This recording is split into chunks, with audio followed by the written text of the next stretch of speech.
Share कर दीजिए। आप क्या शेयर हाँ। कर सकते हैं पर वैसे? हाँ, कोई बात नहीं, मैं कर दूंगा। इतना लंबा लेक्चर भी नहीं होगा, सो प्लीज आप जरा, रिकॉर्डिंग मैंने ऑन कर दिया है, ठीक है। अब देखिए जरा, लास्ट टाइम आपसे ये मैंने डिस्कस किया था, ये वाला आपको सिस्टम याद है थ्री फेज सप्लाई में जो मैंने डिस्कस किया था, ध्यान है? Yes sir. सबको ध्यान होगा, I think three phase supply yes आपने सर। पढ़ा है। और इसी सिस्टम यस पे सर, मैंने यस सर। बताया था कि थ्री फेज बैलेंस सप्लाई क्या होता है और कैसे जनरेट होता है। तो मैंने आपको बताया था, याद होगा, कि इसको एक नॉर्थ और साउथ पोल के भीतर एक इस तरह के सिस्टम को, जिसमें 3 कॉइल लगे हैं और तीनों कॉइल जो है 120 डिग्री के डिस्प्लेसमेंट पे लगे हैं। और कैसे कनेक्टेड है, कनेक्टेड कैसे हैं तीनों कॉइल एक दूसरे से? स्टार ये कनेक्टेड है। कनेक्शन क्या है? स्टार ये कनेक्टेड है कनेक्शन सर, है स्टार स्टार। कनेक्टेड। तो आपस में स्टार कनेक्टेड है एक दूसरे से 120 डिग्री के डिफरेंस पे। तो जब हमने इस कॉइल को किसी प्राइम मूवर से, यहाँ पे किसी प्राइम मूवर शाफ्ट को लोहे का रोड कनेक्ट करके जब हम इसको एंटी क्लॉकवाइज रोटेट कराया, तो तीनों कॉइल में E1 E2 में, B1 B2 में और C1 C2 में फ्लक्स चेंज हुआ। सबसे पहले A1 A2 उसमें EMF इंड्यूस हुआ, उसके 120 डिग्री पीछे चूंकि B1 B2 है तो उसके बाद B1 B2 में प्रोड्यूस होगा, उसके 120 डिग्री पीछे C1 C2 है तो C1 C2 में प्रोड्यूस होगा। इस तरीके से जो EMF जनरेट हुआ वो एक थ्री फेज EMF जनरेट हुआ। A1 A2 में जो जनरेट हुआ उसको मैंने ER कहा, B1 B2 में जो जनरेट हुआ उसको मैंने EY कहा, और C1 C2 में जो जनरेट हुआ उसको मैंने EB कहा, ठीक है। तीनों का अगर फेजर बना दिया जाए तो ER यहाँ था हमारा, EY यहाँ था हमारा, और ईवी हमारा यहाँ था। तीनों में 120 डिग्री का फेज डिफरेंस है, तीनों वोल्टेज में 120 डिग्री का फेज डिफरेंस है। इसी का फेजर मैंने ड्रॉ किया है, इस वेव फॉर्म को मैंने फेजर के टर्म में बनाया। अब कोई बताएगा कि तीनों का सम यहाँ पे कितना क्या होगा? यहाँ पे तीनों का सम क्या होगा? जीरो होगा, सभी जानते हैं कि हाँ, इस तीनों का सम जीरो होगा। तो इसको हम ग्राउंड भी कर देते हैं, क्योंकि इसको हम न्यूट्रल बनाते हैं, तो इसलिए हम इसको ग्राउंड भी कर देते हैं। ये सब हमने डिस्कस कर लिया था कि क्यों ग्राउंड करते हैं, ऑलरेडी वो न्यूट्रल है तो ग्राउंड क्यों किया जाता है। ये बल्कि मैंने डिटेल में सारा मेरे लेक्चर में भी रिकॉर्डेड होगा, सब डिस्कस किया हुआ, इस चीज को आप समझ गए। अब हम आते हैं, इसी चीज को हम यूटिलाइज कर रहे हैं। अच्छा, ये जो 3 वोल्टेज जनरेट हुए, वोल्टेज क्या जनरेट हुआ? अगर ER में जो वोल्टेज जनरेट है वो E naught sine omega T है, तो EY में क्या हो जाएगा? E naught sine omega T minus 120 degree, और EB में क्या हो जाएगा? E naught sine 1 omega T minus 2। अच्छा, और तीनों वोल्टेज का अगर सम कीजिएगा, अगर इसका आप ट्रिग्नोमेट्रिक सम कीजिएगा तो आपको से 0 आएगा। तो यहाँ भी सम, अगर इसका फेजर सम कीजिएगा तब भी 0। अब यहाँ पे आते हैं, इसी चीज को सिंक्रोनस मशीन पे हम इंप्लीमेंट करेंगे। समवेयर वही सिंक्रोनस मशीन है, अब कैसे है वो देखेंगे। सिंक्रोनस का क्या मतलब होता है? हम पढ़ने जा रहे हैं सिंक्रोनस मशीन। सिंक्रोनस का क्या मतलब होता है? दो चीजें सिंक्रोनाइज्ड का क्या मतलब होता है? Made to occur at same time, मतलब दो चीजें अगर एक साथ चल रही है, हाँ, दो चीजें अगर एक साथ चल रही है तो आप बोलते हैं ना कि ये सिंक्रोनाइज्ड है, यही बोलते हैं ना? Yes sir. Yes sir. तो सिंक्रोनस मशीन के बारे में एक छोटी सी जानकारी मैंने दी कि सिंक्रोनस मशीन होता क्या है। तो सिंक्रोनस का सिंपल मतलब होता है made to occur at same time, जो मतलब दो चीजें अगर एक साथ हो रही हैं, एक टाइम पे हो रही हैं, एक फेज में हो रही हैं, एक साथ चल रही हैं, तो हम उसको सिंक्रोनस बोलते हैं। ये सब आपको मालूम है। सिंक्रोनस मशीन बेसिकली एक एसी मशीन है, ये डीसी मशीन नहीं है, ये एक एसी मशीन है और एक थ्री फेज मशीन है। ये दो चीजें आप जान लीजिए। सबसे पहले हैशटैग में इसमें लिख दिया हुआ है कि सिंक्रोनस मशीन जो है वो एक एसी मशीन है और एक थ्री फेज मशीन है, ठीक है। और सिंक्रोनस का मतलब होता है made to occur at same time, मतलब जो दो चीजें अगर एक साथ चल रही हैं, एक समय में चल रही हैं, एक टाइम पे हो रही हैं, उसको हम सिंक्रोनस बोलते हैं। अच्छा, अब हमें पढ़ना है सिंक्रोनस मशीन में, पढ़ना है सिंक्रोनस जनरेटर। दो चीजें पढ़नी है इसमें, सिंक्रोनस जनरेटर पढ़ना और सिंक्रोनस मोटर पढ़ना है। सिंक्रोनस जनरेटर का एक पॉपुलर नाम है, उसको हम अल्टरनेटर भी बोलते हैं या थ्री फेज जनरेटर भी बोलते हैं। क्योंकि एक थ्री फेज मशीन है, तो थ्री फेज मशीन में हम अगर जनरेटर पढ़ने जाएंगे तो हम उसको, ऑफकोर्स थ्री फेज मशीन भी है और जनरेटर भी है, तो इस दोनों को अगर आप मिला दीजिएगा तो आप इसको थ्री फेज जनरेटर भी बोल सकते हैं। बट उसका सबसे पॉपुलर नाम है अल्टरनेटर। एक सिंक्रोनस जनरेटर को हम अल्टरनेटर भी कहते हैं, मोर कॉमन नेम। अच्छा, आप सबको मालूम है कि like all the electromechanical machine, चाहे वो डीसी मशीन है चाहे एसी मशीन है, उसमें क्या क्या पार्ट होते हैं इलेक्ट्रोमैकेनिकल मशीन में? अगर हम कंस्ट्रक्शन की बात करें, mechanical part, it must have electrical part, it must have mechanical part। electrical part होगा तो क्या होगा? of course winding होगा। mechanical part होगा तो क्या होगा? उस वाइंडिंग को होल्ड करने के लिए स्ट्रक्चर होगा, ठीक है। अच्छा, वाइंडिंग में क्या क्या होंगी? फील्ड वाइंडिंग होगी, आर्मेचर वाइंडिंग होगी। स्ट्रक्चर में क्या होगा? तो स्टेटर होगा, रोटर होगा, part of the machine stationary, और जो part of the machine which is rotating. Field winding वो वाइंडिंग जो कि फील्ड फ्लक्स प्रोड्यूस करेगा। आर्मेचर वाइंडिंग वो वाइंडिंग जिसमें ईएमएफ इंड्यूस होगा। ये कहानी सारे ईएमएस मशीन के लिए कॉमन है, चाहे वो डीसी मशीन हो, डीसी में जनरेटर हो, मोटर हो, एसी मशीन हो, एसी में वो मोटर हो, जनरेटर हो, मोटर में भी वो इंडक्शन मोटर हो, सिंक्रोनस मोटर जिस तरह का भी मशीन हो, as long as it is EMC machine, it must have electrical part, it must have mechanical part. Electrical part होगा तो वाइंडिंग ही होगी, मैकेनिकल पार्ट होगा तो उसको होल्ड करने के लिए स्ट्रक्चर ही होगा। वाइंडिंग है तो दो होगा, field winding, armature winding. Field winding का रोल है फील्ड प्रोड्यूस करना, आर्मेचर वाइंडिंग इसमें ईएमएफ इंड्यूस हो। स्ट्रक्चर होगा तो या तो स्टेटर होगा, रोटर होगा, या तो स्टेशनरी होगा तो स्टेटर है, रोटेट कर रहा है तो रोटर है। हमारे पास दो चॉइसेज है। फिर आपको मालूम है फील्ड वाइंडिंग, इलेक्ट्रिकल पार्ट में हमारे पास फील्ड और आर्मेचर वाइंडिंग है, मैकेनिकल में हमारे पास दो बॉडी है, रोटर और स्टेटर। अब चॉइस है कि किसको कहाँ रखें। तो हमने डीसी मशीन में फील्ड वाइंडिंग को कहाँ रखा था, जल्दी बता दीजिए फटाफट, सबको मालूम होगा। स्टेटर स्टेटर में सर, स्टेटर और आर्मेचर वाइंडिंग को कहाँ रखा था? रोटर पे आर्मेचर रखा वाइंडिंग। रोटर पर। अब हम आते हैं एक, ये आपके सामने जो स्ट्रक्चर दिख रहा है ये एक 3 फेज मशीन है जिसको मैंने लिया है सिंक्रोनस जनरेटर के तौर पे मैं इसको प्रोजेक्ट कर रहा हूँ। ये एक 3 फेज मशीन है। 3 फेज मशीन कैसे है कि 3 फेज आर वाई और बी आपको लगे हुए दिख रहे होंगे। तो 3 फेज जब लगे हुए हैं तो ऑफकोर्स एक 3 फेज मशीन है। अब ये जनरेटर है कि मोटर है, क्या है, कैसे काम कर रहा है, कैसे इसका आर्मेचर वाइंडिंग कहाँ है, फील्ड वाइंडिंग कहाँ है, ये सारी चीजें डिस्कस करनी है। अच्छा, आर्मेचर वाइंडिंग फील्ड वाइंडिंग छोड़िए, बाहर वाला पार्ट स्टेटर होता है कि रोटर होता है, जल्दी चलिए इस पे आइए। स्टेटर सर, बाहर वाला स्टेटर होता है सर, और भीतर वाला क्या होता है? रोटर होता है सर वो। रोटर। भीतर वाला, वेरी गुड, ये सबको मालूम है, इसमें ज्यादा एम्बिग्यूटी नहीं है कि बाहर वाला स्टेटर है भीतर वाला रोटर है। अब मेरे पास क्वेश्चन है कि हमारे पास दो वाइंडिंग है, एक फील्ड वाइंडिंग है, एक आर्मेचर वाइंडिंग, और दो मैकेनिकल स्ट्रक्चर है। भीतर वाला हमारा स्ट्रक्चर रोटर है और बाहर वाला स्ट्रक्चर हमारा स्टेटर है। अब हमें चॉइस बनाना है कि हम किस वाइंडिंग को किस पे रखें। अच्छा, इसमें जो आपको पहले वाले इस केस में मैंने दिखाया था, इसमें इन तीनों कॉइल में ईएमएफ जनरेट हो रहा है आरवाईबी में। Yes sir, yes sir. इसमें ईएमएफ जनरेट होता है, उसको कौन सा कॉइल करते हैं, जल्दी बताइए। फील्ड वाइंडिंग होता है, आर्मेचर वाइंडिंग होता है, क्या होता है? Sir armature winding. तो समवेयर अगर इस तीनों कॉइल में अगर एक 3 फेज ईएमएफ जनरेट हो रहा है जो कि एक दूसरे से 120 डिग्री के डिफरेंस पे है, तो इस तीनों वाइंडिंग को आप आर्मेचर में कंसीडर कीजिएगा, फील्ड वाइंडिंग में कंसीडर कीजिएगा? सर आर्मेचर वाइंडिंग में। Armature winding. इसका मतलब हम इस डिस्कशन पे पहुंचते हैं कि कहीं ना कहीं हमारा जो आर्मेचर वाइंडिंग है वो 3 फेज वाइंडिंग है। क्या है आर्मेचर वाइंडिंग? क्या है? 3 phase winding. 3 phase winding. 3 phase winding है, क्योंकि उसमें क्यों 3 फेज वाइंडिंग है, क्यों, हम इसके पीछे लॉजिक क्या था, क्यों 3 फेज वाइंडिंग कहा? कि इसमें 3 फेज है, आर वाई और बी, वो दिख ही रहा है। एक 3 फेज वाइंडिंग है जो कि आपस में कैसे कनेक्टेड है? Star connect. स्टार कनेक्टेड है। इसके यहाँ पे वोल्टेज की वैल्यू कितनी है, चाहे तीनों फेज में वोल्टेज कुछ भी हो, यहाँ पे वोल्टेज कितनी होगी? 0। तीनों फेज में वोल्टेज का डिफरेंस कितना होगा? 0 होगा। 120 डिग्री। कितना होगा? 120 डिग्री। ठीक, वेरी गुड। चलिए, अब मुझे एक जल्दी से चीज बता दीजिए कि ये जो मैग्नेट बना है ये फिलहाल एक परमानेंट मैग्नेट है, लेकिन हम नॉर्मली परमानेंट मैग्नेट नहीं लेते हैं, हम इलेक्ट्रोमैग्नेट लेते हैं। इलेक्ट्रोमैग्नेट लगाने के लिए इस लोहे के स्ट्रक्चर पे आपको एक वाइंडिंग लगानी पड़ेगी। ये जो स्ट्रक्चर आपको दिख रहा है लोहे वाला, जिसके पोल बने हाँ, हैं, यस सर, वाइंडिंग लगाओगे तो उसको सप्लाई भी दोगे। किससे यस दोगे सर, सप्लाई? Yes sir. किससे दोगे सप्लाई? नाम बताओ, किससे दोगे एक्साइटर सप्लाई? से। एक्साइटर से। एक्साइटर। Very good. और सप्लाई एसी दोगे कि डीसी दोगे? Sir DC supply. डीसी क्या सप्लाई दोगे? सर। एक्साइटर डीसी सप्लाई दोगे। डीसी। एसी क्यों नहीं दोगे, वो आपको पता ही होगा कि एसी क्यों नहीं दोगे, पोल फिक्स नहीं रहेंगे इसलिए एसी नहीं दोगे। ठीक है yes sir. DC supply, very good. अब मुझे ये बताओ कि इसका मतलब एक चीज बताओ कि यहाँ पे आर्मेचर वाइंडिंग एक 3 फेज वाइंडिंग था या सिंगल फेज वाइंडिंग था? जल्दी जल्दी बताते जाना, तुमको आंसर खुद ही मिल जाएगा। सर 3 फेज वाइंडिंग है, 3 3 फेज। Phase winding. और फील्ड वाइंडिंग एक सिंगल फेज वाइंडिंग था या 3 फेज वाइंडिंग था जिसको डीसी सप्लाई दे रहे सिंगल हो? फेज। सिंगल फेज था सर वो, सिंगल फेज। आंसर मिल गया। चलो अब फटाफट आते हैं, इसका मतलब तुमको इस एक 3 फेज मशीन का एक स्ट्रक्चर मिल गया जिसमें 3 फेजेस थे, जिसमें हमने 3 फेज वोल्टेज जनरेट किया। उसमें आर्मेचर एक 3 फेज वाइंडिंग था और हमारा फील्ड वाइंडिंग एक सिंगल फेज वाइंडिंग था। ये तो क्लियर हो गई आपको यहाँ से? अब इस मशीन पे आते हैं। Yes sir. यहाँ पे आपको क्लियर है, जो बाहर 3 फेज वाइंडिंग दिख रहा है आरवाईबी, ये कौन सा वाइंडिंग होगा? 3 फेज वाइंडिंग क्या था वहां? Armature winding. Armature winding. और भीतर इस लोहे के स्ट्रक्चर पे एक वाइंडिंग लगी हुई है जिसको हमने डीसी सप्लाई दिया है, वो कौन सी वाइंडिंग होगी? Field winding. फील्ड वाइंडिंग होगी, जो कि पोल बनाता है, जो कि मैग्नेटिक फील्ड प्रोड्यूस करने के लिए होता है, जो कि मैग्नेटिक पोल्स को बनाने के लिए होता है। हेलो तो सर। इसका मतलब अब हाँ जी सर ये समझ नहीं आया, मतलब फील्ड वाइंडिंग अंदर होगी और आर्मेचर वाइंडिंग बाहर होगी सर? ये अभी बताया कहाँ है, समझोगे कैसे? अभी तो मैंने उस चीज को बताया है कब है।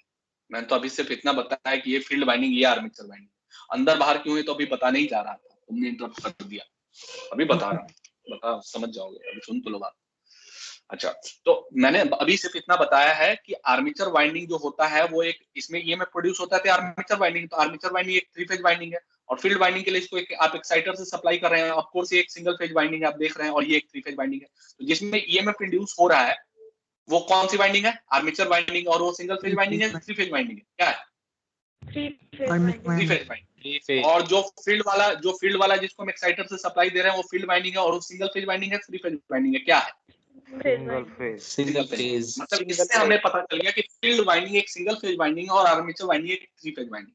अगर हम 3 फेज ईएमएफ जनरेट कर रहे हैं तो इसे ये तो पता चल गया ना, इतना तो पता चल रहा है। Yes sir. आर्मेचर एक 3 फेज वाइंडिंग है और फील्ड वाइंडिंग एक सिंगल फेज वाइंडिंग। अच्छा, अब मुझे बताइए कि हमारे पास चॉइस है कि हम चाहें तो आर्मेचर को रोटर पे भी रख सकते हैं और फील्ड वाइंडिंग को स्टेटर पे भी रख सकते हैं, जैसे हमने डीसी मशीन में पहले किया था।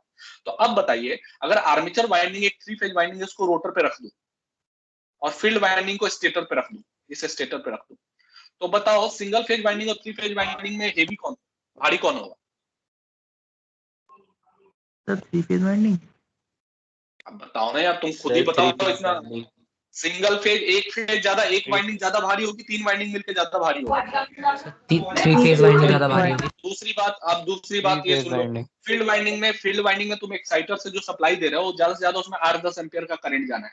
आर्मेचर में जो वोल्टेज प्रोड्यूस होगा इस सिंक्रोनस मशीन में वो कम से कम 66 केवी होगा। 66 केवी का मतलब 66,000 volt, 66,000 volt, that will produce thousands of ampere. और यहाँ फील्ड वाइंडिंग को जो तुम करंट सप्लाई करोगे ज्यादा से ज्यादा 10 से 15 एम्पियर, और आर्मेचर में जो करंट आना है वो हजारों एम्पियर का करंट आना है, जो कि 66,000 वोल्ट जनरेट होगा इस ईएमएफ का। इस ईएमएफ की वैल्यू होगी कम से कम। तो अब मुझे ये बताओ,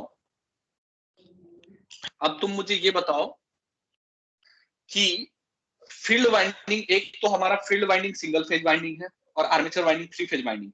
पहली बात तो यहां से साफ दिखता है कि आर्मेचर वाइंडिंग फील्ड वाइंडिंग से 3 गुना भारी होगा।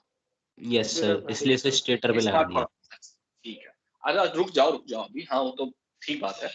अच्छा, अब आओ कि फील्ड वाइंडिंग को कैरी करना 8 से 10 एम्पियर या 15 एम्पियर करंट, और आर्मेचर वाइंडिंग को कैरी करना 1000 एम्पियर करंट। तो थिकनेस किसकी ज्यादा होगी? 3 उसकी आर्मेचर की। आर्मेचर वाइंडिंग की थिकनेस ज्यादा होगी। Yes sir. तो दो चीजें हो गई। आर्मेचर वाइंडिंग कितने कारणों से हेवी हो गया? एक तो 3 फेज वाइंडिंग है इसलिए वो हेवी है। Yes sir. तो एक तो 3 फेज वाइंडिंग के कारण हेवी है, और दूसरा उसका cross sectional area field winding के कंपैरिजन में, आर्मेचर वाइंडिंग में कॉइल की थिकनेस, वाइंडिंग की थिकनेस फील्ड वाइंडिंग के कंपैरिजन में कम से कम 20-25 गुना ज्यादा होगी। उसके कारण उसका वेट कितना बढ़ जाएगा? एक तो 3 फेज है और field winding single phase winding है, सिंगल वाइंडिंग है वो 3 फेज वाइंडिंग है, उसके कारण तो 3 गुना है ही है। अपार्ट फ्रॉम दैट, उसके अलावा क्योंकि आर्मेचर वाइंडिंग में हजारों एम्पियर करंट है और फील्ड वाइंडिंग में 10-15 एम्पियर का करंट है, तो उससे 10 गुना करंट, 100 गुना करंट वो ले रहा है, तो 10 गुना थिकनेस भी तो बढ़ानी पड़ेगी उसकी कम से कम। सर हाँ सर। तो तुम समझो, अगर इन जनरल फील्ड वाइंडिंग के कंपैरिजन में आर्मेचर वाइंडिंग कम से कम 1000 गुना ज्यादा हेवी हो जाएगा, 1000 गुना। यस। ठीक है, तो अब मुझे बताओ कि अगर मैं इतना हेवी आर्मेचर वाइंडिंग को रोटर पे रख दूं तो घुमाएगा कौन उसको? Yes sir. नहीं सर, बिल्कुल नहीं सर, नहीं घूम पाएगा। बहुत ज्यादा टॉर्क चाहिए फिर उसके लिए। प्राइम मूवर को कितनी एनर्जी खर्च सर करनी बहुत है पड़ेगी? सर, बहुत ज्यादा हैवी हो जाएगा वो। इतना हेवी हो जाए तो वो घूमेगा ही नहीं। और मैं कह रहा हूँ कि चलो, अच्छा चलो, फिर भी मैं तुम्हारी इस चॉइस को भी सेटिस्फाई करता हूँ। तुम अगर कहते हो, तुम में से कोई ये कहते हो कि नहीं भाई मैं इतनी एनर्जी ले जाऊंगा, मैं न्यूक्लियर पावर से E=mc² से एनर्जी जनरेट कर दूंगा न्यूक्लियर पावर प्लांट में, और मैं तो रखूंगा इस आर्मेचर को, इस 3 फेज आर्मेचर को मैं रोटर पे ही रखूंगा, मैं तो घुमाऊंगा इसको। चलो भाई, इस बात को भी मान जाते हैं कि ठीक है भाई तुम घुमाओ इसको, घुमाओ, कोई बात नहीं है। जब तुम घुमाओगे तो इस आर्मेचर के साथ जब लोड को कनेक्ट करते हैं, आर्मेचर तो रोटेट कर रहा होगा, तो रोटेटिंग आर्मेचर के साथ जब एक लोड कनेक्ट करोगे तो बीच में क्या चाहिए होगा तुमको? स्लिप रिंग, स्लिप चाहिए होगा, ब्रश चाहिए होगा, स्लिप रिंग और ब्रश चाहिए होगा। अब एक बात बताओ, ऐसा स्लिप रिंग बना पाओगे, ऐसा स्लिप रिंग और ब्रश बना पाओगे जो 66,000 वोल्ट को होल्ड करके रखेगा? ऐसा sir. ब्रश बना पाओगे जो 66,000 वोल्ट पे स्टेबल रहेगा? No sir, no sir. No sir. तुमने इसको रोटेट कर भी लिया न्यूक्लियर पावर से, मान लिया कि तुम जिद पे अड़ गया कि नहीं मैं तो डीसी मशीन की तरह 3 फेज आर्मेचर को रोटर पे ही रख के चलाऊंगा और मैं न्यूक्लियर पावर से इसको रोटेट कराऊंगा। करा लो, कोई प्रॉब्लम नहीं, करा लो इसको, तो तुम फिर भी करा लोगे।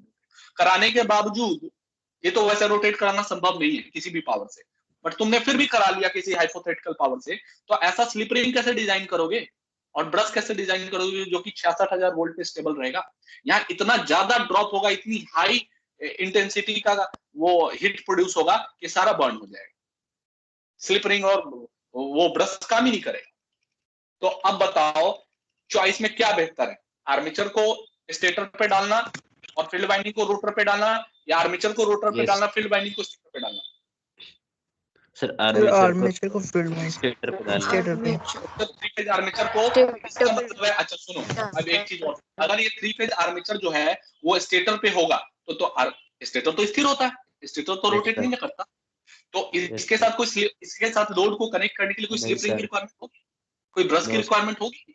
नहीं, क्योंकि ये तो स्टेशनरी है, स्टेटर पे लगा हुआ है, स्टेशनरी है ना।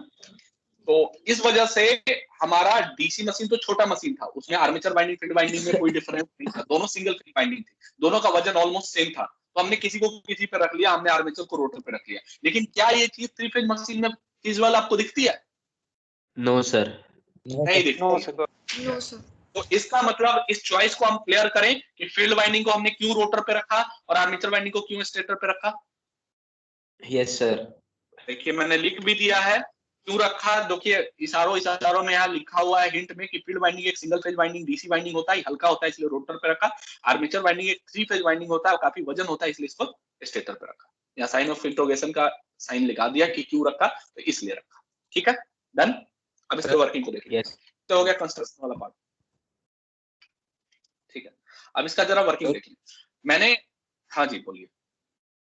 सर एक चीज छोटी सी पूछनी थी कि क्या हम सिंगल फेज के साथ भी कर सकते हैं कि जो आर्मेचर है उसको स्टेटर पे रख दें? हाँ रख लीजिए। सिंगल फेज मशीन में आप डीसी मशीन में कर तो रहते ना, आर्मेचर को आप रोटर पे रख रहे थे, आप उसको स्टेटर पे रख लीजिए, कोई बात नहीं, उसमें बहुत ज्यादा फर्क नहीं पड़ेगा क्योंकि वजन दोनों का सेम है, आप किसी को भी रोटेट करा लीजिए, बट यहाँ पे चॉइस है। Yes sir. तो मैंने देखिए बार बार आपको मशीन में पहले भी कहा था कि फील्ड वाइंडिंग और आर्मेचर वाइंडिंग के लिए 2 चॉइस है, रोटर स्टेटर। किसको किस पे रखना है, किस पे डिपेंड करता है, ऑपरेशन पे डिपेंड करता है, मशीन के साइज पे डिपेंड करता है, ये बोला था ना बार बार। यहाँ चीजें बदल गई ना रिक्वायरमेंट के हिसाब से, सिचुएशन के हिसाब से। यहाँ पे देखिए आर्मेचर वाइंडिंग हमारा स्टेटर पे आ गया, फील्ड वाइंडिंग रोटर पे चला गया। डीसी मशीन में क्या था, हमारा आर्मेचर वाइंडिंग रोटर पे था, ये आर्मेचर वाइंडिंग रोटर पे था, फील्ड वाइंडिंग स्टेटर पे था। चॉइस बदल गई हमारे सिचुएशन के हिसाब से, मशीन के रिक्वायरमेंट के हिसाब से। ठीक है, फिर इंडक्शन मशीन में भी बदलेगी चॉइस, तो ये मशीन टू मशीन वेरी करता है। ठीक है, अब चलते हैं वर्किंग पे आते हैं जल्दी से। ये आपको 3 फेज वाइंडिंग दिख रहा होगा आरवाईबी? यस सर, दिख रहा है। ये एक्चुअल जो वाइंडिंग है, सुनिए, आपने कभी देखा मशीन के बाहर वाइंडिंग निकली होती है? ऐसा कभी देखा किसी मशीन? वाइंडिंग तो मशीन के स्टेटर पे भीतर ही लगा होता है ना। तो ये कभी गलती मत कीजिएगा, ये जो बाहर की तरफ मैंने प्रोजेक्ट किया वाइंडिंग को, ये आपको समझाने के लिए किया है। ये मशीन के बाहर नहीं निकला हुआ है, इस तरीके से बाहर नहीं निकला हुआ, ये यहाँ है, इन स्लॉट्स में लगा हुआ है। और आपको मैंने बताया था कि वाइंडिंग कैसे होता है। तो इन स्लॉट्स में क्या लगे होते हैं, किससे वाइंडिंग बनता है? सबसे पहले क्या होता है उसमें, याद कीजिए, कंडक्टर। क्या होता है? कंडक्टर। दो कंडक्टर को मिला के क्या बनाते हैं? कॉइल बनाते हैं। क्या सिंगल टर्न कॉइल हो या मल्टी टर्न कॉइल हो? अच्छा, कॉइल्स को आपस में मिला के क्या बनाते हैं? वाइंडिंग। सिंपली देखिए इसमें इस भी मशीन में, सिंक्रोनस मशीन में जो आपको ये तीनों फेज दिख रहे हैं आर, वाई और बी, ये एक्चुअली बाहर नहीं निकले हुए। ये आपको समझाने के लिए मैंने बाहर दिखाया, ये बाहर नहीं है, ये मशीन के स्टेटर में लगे हुए हैं, यहाँ लगे हुए हैं, ये इस पे लगे हुए हैं। अब ये कैसे लगे हुए हैं, तो देखिए सपोज कीजिए इसमें स्लॉट्स बने हुए हैं, ये सब होल बना हुआ स्लॉट्स कंडक्टर को प्लेस करने के लिए। इसमें कंडक्टर्स को प्लेस किया और कंडक्टर्स को मिला के क्या बनाया? कॉइल। इसमें हमें कितने कॉइल की 3 फेज मशीन में कितने कॉइल की रिक्वायरमेंट हमें बनाना? कितना कॉइल है? सर तीन ही कॉइल बनाना है, तीन तीन ही वाइंडिंग बनाना तीन। है, आर वाई और अच्छा ठीक है सर तीन ही फेज बनाने, कॉइल बनाना हमें, तीन ही फेज बनाने। अच्छा, तो हमने कंडक्टर्स को आपस में मिला के कॉइल बनाया और सारे कंडक्टर्स को इस तरीके से मिलाया आपस में कि हमारे पास टोटल कितने कॉइल आए? 3 coil. कितने आए? कंडक्टर इस स्लॉट्स में कंडक्टर होते हैं, जब कंडक्टर्स को आप आपस में मिलाएंगे तो आपको कॉइल मिलेगा।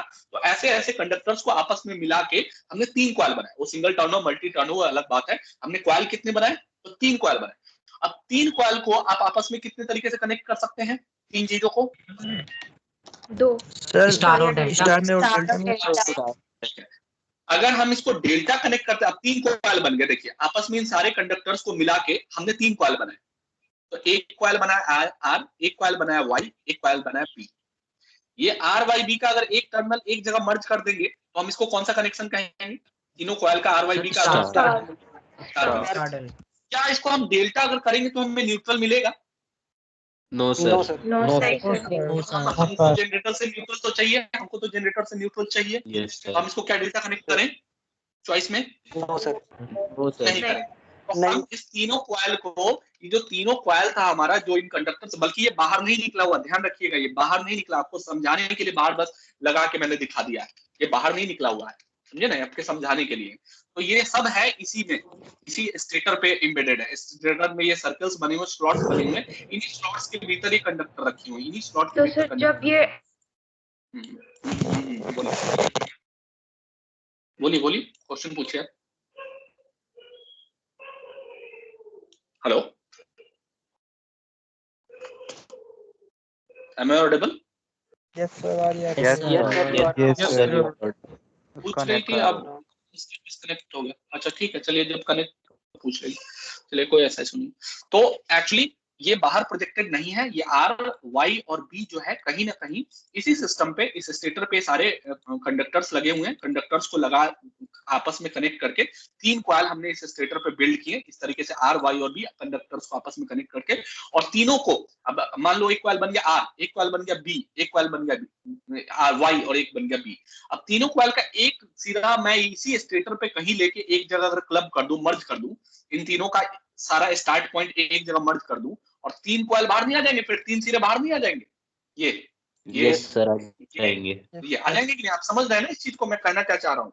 यस ठीक है ना, इसमें कुछ नहीं करना है। ये जो आप कंडक्टर्स हैं ये बाहर की तरफ प्रोजेक्टेड नहीं है, ये इसी में आपस में कंडक्टर्स को मिला के, आपने इन कंडक्टर्स को आपस में मिला के 3 कॉइल बना दिए। अब 3 कॉइल बन गए तो 3 ऐसे कॉइल बन जाएंगे कहीं ना कहीं इसके भीतर ही, स्टेटर के भीतर। अब इन 3 कॉइल का क्या है, 3 कॉइल के कितने टर्मिनल होंगे? एक स्टार्ट, एक and, start and, start and, 6। तो तीनों के स्टार्ट को मिला दिया या एंड को मिला दिया, एक पॉइंट पे कनेक्ट कर दिया। जहां कनेक्ट किया वो न्यूट्रल हो गया, वो स्टार पॉइंट हो गया, न्यूट्रल हो गया। और यहाँ पे चाहे इस तीनों में वोल्टेज की वैल्यू कुछ भी हो, इसमें ईआर हो, इसमें ईवाई हो, इसमें ईबी हो, यहाँ पे वोल्टेज क्या होगा? न्यूट्रल पे क्या होता है? यहाँ पे 0 तो न्यूट्रल कितना बिहेव करेगा, और न्यूट्रल को ग्राउंड करते ही आप जानते ही हैं, तो न्यूट्रल को यहाँ ग्राउंड किया हुआ। तो इसी का लेआउट मैंने बगल में दिखा दिया आपको समझाने के लिए। ठीक है, तो अभी इसी चीज को अब मैं बाहर प्रोजेक्ट कर रहा हूँ ताकि आपको थोड़ा ज्यादा क्लियर हो जाए चीजें। तो मैं 3 फेज आर्मेचर को अब आपको समझाने के लिए मैं बाहर की तरफ दिखा देता हूँ कि आर बाहर की तरफ प्रोजेक्टेड है वाई, और इस आर वाई बी को कहीं ना कहीं, इस आर को, वाई को और बी को आपस में स्टार कनेक्ट किया गया कहीं ना कहीं, और जहां भी स्टार है वो न्यूट्रल पॉइंट है, उसको ग्राउंड किया हुआ है ऐसे। अब आपको क्लियर दिख रहा होगा, ठीक है ना? तो ये आपको समझाने के लिए मैंने प्रोजेक्ट कर दिया। ये तो हो गया आपका स्टेटर पे 3 फेज आर्मेचर वाइंडिंग। अब क्या करना है, रोटर पे मैंने रोटर पे ले लिया, एक ये रोटर है, इस रोटर पे मैंने एक वाइंडिंग लगा दी जिसको हमने क्या नाम दिया है? Field winding. क्या नाम दिया? Field winding. और फील्ड वाइंडिंग को क्या सप्लाई देते हैं? डीसी आईसी क्या देते हैं?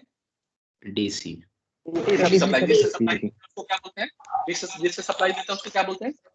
एक्साइटर। अच्छा, जो करंट देते हैं उसको फील्ड करंट बोलते हैं। एक्साइटर जो करंट देता है उसको क्या बोलते हैं? Field current. Very good. अब देखिए क्या करते हैं, अब हमारा मशीन रेडी है, कंस्ट्रक्शन वाइज रेडी है। कंस्ट्रक्शन में क्या क्या है हमारा? फील्ड वाइंडिंग किस पे था? रोटर पे। आर्मेचर वाइंडिंग स्टेटर पे क्यों था, आप समझ गए कि हमने फील्ड वाइंडिंग को रोटर पे क्यों रखा, आर्मेचर वाइंडिंग को स्टेटर पे? Yes sir, yes sir. Armature पे जो 3 फेज स्टेटर है वो आपस में किस तरीके से कनेक्टेड है? स्टार कनेक्टेड है, डेल्टा कनेक्टेड है, स्टार कनेक्टेड है। तो क्यों कनेक्टेड है, स्टार कनेक्टेड? ये चीजें क्लियर हो गई? Yes sir. तो रोटर पे हमारा फील्ड वाइंडिंग, मतलब हमारा कंस्ट्रक्शन वाला पार्ट क्लियर है। अब वर्किंग की तरफ चल पड़े। Yes sir. Yes sir. तो कंस्ट्रक्शन क्लियर है, वर्किंग पे आते हैं। अब ये अगर जनरेटर है तो इनको इनपुट मैकेनिकल देना है या इलेक्ट्रिकल देना है, जल्दी बता देना। मैकेनिकल। इनपुट मैकेनिकल देना है, तो बदले में आउटपुट क्या देगा? बदले में आउटपुट क्या देगा? इलेक्ट्रिकल। इलेक्ट्रिकल। इलेक्ट्रिकल आउटपुट आएगा सर। अब जब हम ये रोटर है और रोटर को हमने डीसी सप्लाई दी, फील्ड वाइंडिंग, रोटर पे हमने फील्ड वाइंडिंग लगा रखा है और रोटर को डीसी सप्लाई दी, तो अब ये इलेक्ट्रोमैग्नेट बन गया रोटर। जल्दी देखो। Yes sir. ठीक है। Yes sir. जब ये एक इलेक्ट्रोमैग्नेट बन गया, इसके मैग्नेटिक फील्ड इस तरीके से बाहर प्रोजेक्ट हो रहे हैं, इलेक्ट्रोमैग्नेट बन चुका है। जब इस रोटर को एक शाफ्ट से कनेक्ट करके, एक रॉड से कनेक्ट करके उसको मैं किसी प्राइम मूवर से घुमाने लगूं, तो ये मैग्नेटिक फील्ड इस एयर गैप में घूमने लगेगा ऐसे। Yes sir. ऐसे रोटेट करने लगेगा मैग्नेटिक यस सर। फील्ड। जब इस मैग्नेट को मैं घुमाऊंगा किसी प्राइम मूवर से, मतलब इसको इनपुट मैकेनिकल एनर्जी दूंगा, किसी चीज से इसको घुमाऊंगा, तो इनपुट तो मैकेनिकल एनर्जी हो गया ना। प्राइम मूवर से घुमा रहा हूँ, किसी टरबाइन से, किसी मोटर से इसको घुमाऊंगा रोटर को, तो जब ये घूमेगा तो ये मैग्नेटिक फील्ड इन सारे कंडक्टर्स को इस फ्लक्स के थ्रू चेंज होगा कि नहीं होगा? जल्दी बताओ। क्योंकि ये बाहर की होगा तरफ थोड़ी ना सर, प्रोजेक्टेड है, इसी पे है, ये सारे इसी पे हैं, इसी पे लगे हुए हैं, ये बाहर की तरफ नहीं है प्रोजेक्टेड। तो इन कॉइल्स के थ्रू, तीनों कॉइल्स के थ्रू, जो कि आपस में 120 डिग्री के डिस्प्लेसमेंट पे, ये देखो डिस्प्लेसमेंट 120 डिग्री के डिस्प्लेसमेंट पे है, उसमें ये फ्लक्स चेंज होगा कि नहीं होगा? जल्दी बताओ। होगा सर। होगा। जब फ्लक्स चेंज होगा तो तीनों में, आर में, वाई में और बी में ईएमएफ इंड्यूस होगा नहीं होगा? होगा सर। होगा जैसे सर। इस वाले केस में कर रहे थे। और तीनों कॉइल में अगर 120 डिग्री का फेज डिस्प्लेसमेंट है, तो अगर मैं कहूं कि जो ईआर की वैल्यू है वो ईएम साइन ओमेगा टी है, तो ईवाई की वैल्यू कितनी होगी? ईवाई उससे 120 डिग्री इससे पीछे, 120 डिग्री लैग माइनस करेगी। 120 डिग्री कम हो जाएगी। EM sign omega T minus 120 होगा। और ईबी की वैल्यू कितनी होगी? यस। और 240 डिग्री का माइनस करेगी, लैग करेगी 240 डिग्री। ओमेगा टी तीनों वोल्टेज माइनस को अगर सम 240 करोगे, तीनों वोल्टेज को सम करोगे तो न्यूट्रल पॉइंट Zero पे वोल्टेज आएगा। कितना आएगा? तो Zero। इसलिए उसको वेरी गुड। ठीक है, यहाँ तक तुम लोग सब समझ गए हो। तो थ्री फेज वोल्टेज कैसे जनरेट होता है समझ गए? ये तो पहले भी समझे हुए थे। अच्छा चलो। यस। अब अभी इसके आर्मेचर पे मैंने कोई लोड नहीं लगाया। ये आर फेज हो गया, ये वाई फेज हो गया और ये बी फेज हो गया। ये तो हो गया जनरेटर अपना। अभी इस पे कोई लोड लगा हुआ दिख रहा है? चाहे सिंगल हो, No, चाहे sir. थ्री फेज हो, लोड लगा हुआ दिख रहा है? नहीं दिख रहा। तो इसमें वोल्टेज तो है, ईआर, ईवाई और ईबी। क्या इसमें करंट है? जल्दी बताओ। No sir.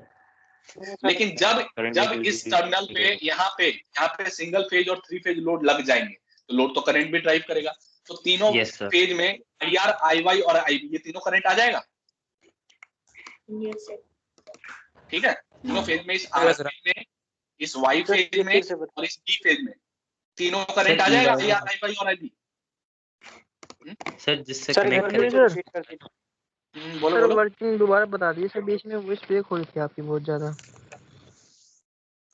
मेरी वॉइस ब्रेक हो रही थी? आप लोगों की बहुत क्लियर आ रही है, मुझे नहीं हो रही होगी ब्रेक। नहीं हो रही ब्रेक सर। नहीं सर आ रही है।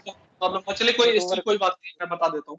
देखिए, 3 वोल्टेज जब आप इसको रोटेट कराते हैं, इस रोटर को किससे रोटेट कराते हैं? इनपुट क्या देते हैं इसको? मैकेनिकल एनर्जी देते हैं। तो किसी Right. चीज से आप जब इसको रोटेट कराते हैं, तो नॉर्थ और साउथ से जो मैग्नेटिक फील्ड जनरेट हो रहा है एयर गैप में, ये मैग्नेटिक फील्ड जब इस पूरे मैग्नेट को ही आप रोटेट कराइएगा किसी प्राइम मूवर को पकड़ के, इस मैग्नेट को यहाँ पे एक रॉड लगा दीजिएगा, कनेक्ट कर दीजिएगा और उस रॉड को प्राइम मूवर से घुमाएगा, तो ये जो मैग्नेटिक फील्ड है इस एयर गैप में रोटेट करेगा ना। जब रोटेट करेगा तो ये तीनों कॉइल आर, वाई और बी, इस तीनों में एक वोल्टेज प्रोड्यूस होगा नहीं होगा? क्योंकि आर, वाई, बी इसी पे है, स्टेटर पे, ये बाहर की तरफ प्रोजेक्टेड भी नहीं है, इस स्टेटर पे लगा। तो उससे जब फ्लक्स चेंज होगा तो उसमें ईएमएफ जनरेट होगा नहीं होगा? जल्दी बताइए। Yes sir. Yes sir. Yes sir होगा। तो ईएमएफ जनरेट होगा, तो मैंने कहा कि एक में जनरेट हुआ ईआर, एक में जनरेट हुआ ईवाई और एक में जनरेट हुआ ईबी। ये 3 वोल्टेज जनरेट हुआ। अब अगर तीनों कॉइल 120 डिग्री के डिफरेंस पे है आपस में, अगर ये तीनों कॉइल जो है आपस में 120 डिग्री के डिफरेंस पे होते हैं, एक मिनट यार, ये अनशेयर हो गया।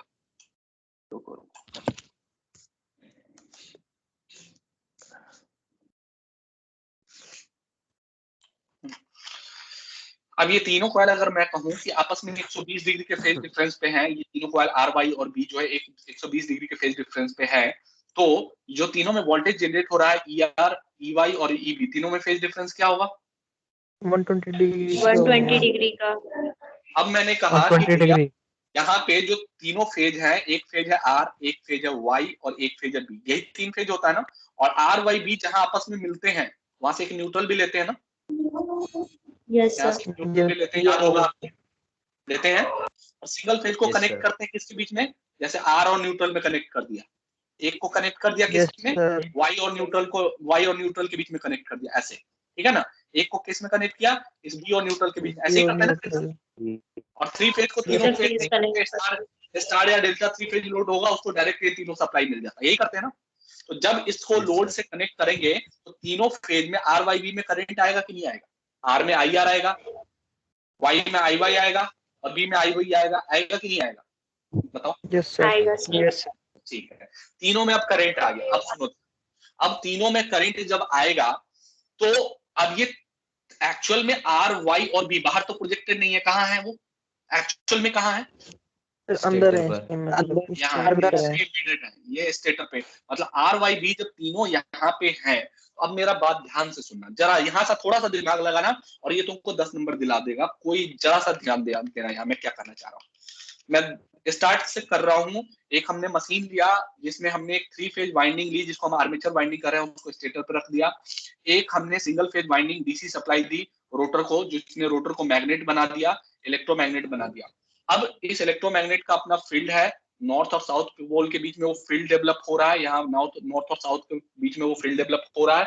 जब हमने इसको प्राइम मूवर से रोटेट किया तो इनपुट क्या दी, रोटेशन, एक मैकेनिकल एनर्जी है, मैकेनिकल एनर्जी दी। तो इस तीनों से आर वाई बी से ये फ्लक्स चेंज हुआ और उसमें एक वोल्टेज प्रोड्यूस हुआ। तो इनपुट हमने दिया रोटेशन, मतलब मैकेनिकल, और आउटपुट प्रोड्यूस हुआ 3 voltage, E R, E Y और ई बी। आउटपुट में प्रोड्यूस हुआ इलेक्ट्रिकल, मतलब मैकेनिकल को इसमें इलेक्ट्रिकल में बदला। तो ये क्या होगा, कहेंगे क्या हम इसको, जनरेटर या मोटर, जनरेटर बोले। फेज इसमें 3 है, क्योंकि वोल्टेज इसमें 3 जनरेट हो रहा है 3 फेज के थ्रू, तो हम इसको 3 फेज जनरेटर कहेंगे या सिंगल फेज जनरेटर कहेंगे, 3 फेज जनरेटर कहेंगे। इसी का नाम अल्टरनेटर भी है, मोर कॉमनली हम इसको अल्टरनेटर कहते हैं। अच्छा, अब सुनो, अभी इसमें जो वोल्टेज प्रोड्यूस हो चुका है ई आर, ई वाई और ई बी, इसमें कितने फ्लक्स है, मैग्नेटिक फील्ड जो है वो कौन सा है, क्या दिख रहा है तुमको इसमें, मैग्नेटिक नॉर्थ से साउथ जो जा रहा है वही है। वही है Yes, बस। sir. हाँ तो ठीक है, यही कुछ भी रहा था, नॉर्थ से जो साउथ जा रहा है यही है, यही तो एक फील्ड है, और कोई फील्ड दिख रहा है कहीं कुछ नहीं सर। हाँ सर। नहीं दिख रहा। ठीक है, वोल्टेज तीनों जनरेट हो चुके हैं हमारे, E Y, E R, E Y और ई बी। अब जब हम इस पे लोड लगाएंगे, अब फील्ड फ्लक्स यही है एक फील्ड फ्लक्स। अब जब इस पे हम लोड लगाएंगे यहाँ पे, तो आर्मेचर में भी तो करंट आ जाएगा, आई आर, आई और आई वाई और आई बी आएगा कि नहीं आएगा। यस सर, अब ये आर्मेचर का करंट अपना फील्ड फ्लक्स नहीं प्रोड्यूस करेगा क्या, ये आर्मेचर तो इसी पे है ना, यही तो है आर्मेचर, यस सर। है ना आर्मेचर वाइंडिंग। तो इस पे हाँ जो सर, ये वो 3 भी फेज वाइंडिंग लगी हुई है, बताओ, इस पे एक 3 फेज वाइंडिंग लगा हुआ है, इतना हेवी वाइंडिंग लगा हुआ है, और उसमें एक 3 फेज करंट आ गया, आई आर, आई वाई और आई बी, जो कि तीनों एक दूसरे से 120 डिग्री के डिस्प्लेसमेंट पे है। तो वो तीनों करंट मिलके क्या यहाँ पे एक अब नया फ्लक्स नहीं प्रोड्यूस करेगा इस एयर गैप में, यस जहाँ सर करेंगे। पहले केवल मेन फील्ड फ्लक्स ही था, पहले केवल एक ही फ्लक्स था जो नॉर्थ से साउथ की तरफ जा रहा था। कब, जब इस पे लोड नहीं लगा था, जब आई आर नहीं था, आई वाई नहीं था, आई बी नहीं था। लेकिन जब लोड लग गया तो आई आर आ गया, आई वाई आ गया, आई बी आ गया, तो अब उसका भी तो फील्ड फ्लक्स आएगा यहाँ एयर गैप में, वो कहाँ जाएगा। Yes sir. अच्छा, अब मुझे बताओ, अब एक बहुत इंटरेस्टिंग चीज बता रहा हूँ, इसको आप एक्सपेरिमेंटली भी वेरीफाई करके देख लीजिएगा, यूट्यूब पे वीडियो भी बहुत सारे हैं, क्योंकि थियोरेटिकली इस चीज को मैं दिखा नहीं सकता हूँ, बट थियोरेटिकली इसका प्रूफ आपको दे सकता हूँ, थियोरेटिकल प्रूफ है बट दिखा नहीं सकता। आप इसको यूट्यूब वीडियो पे देख सकते हैं अगर इंटरेस्ट हो तो। अगर 3 करंट है, आई आर, आई वाई और आई बी, अगर तीनों voltage E R, E Y और ई बी में 120 डिग्री का डिस्प्लेसमेंट है, तो इस तीनों current I R, I Y और आई बी में कितना का डिस्प्लेसमेंट होगा, 120 डिग्री का ही होगा। 120 डिग्री का डिस्प्लेसमेंट होगा। अच्छा, अब तीनों करंट, आईआर जो है क्या प्रोड्यूस करेगा, एक फ्लक्स प्रोड्यूस करेगा, जिसको मैं मान लेता हूं कि आईआर जो प्रोड्यूस कर रहा है, ये आईआर जो प्रोड्यूस कर रहा है वो एक फ्लक्स प्रोड्यूस कर रहा है, फाई आर। क्या प्रोड्यूस कर रहा है, उसी तरीके से आई वाई एक फ्लक्स प्रोड्यूस कर रहा है, वो क्या प्रोड्यूस कर रहा है, उसी तरीके से। मेरा स्क्रीन दिख रहा है सबको, यस सर। उसी तरीके से तीसरा करंट आईबी जो है वो फ्लक्स प्रोड्यूस कर रहा है, क्या, 5B।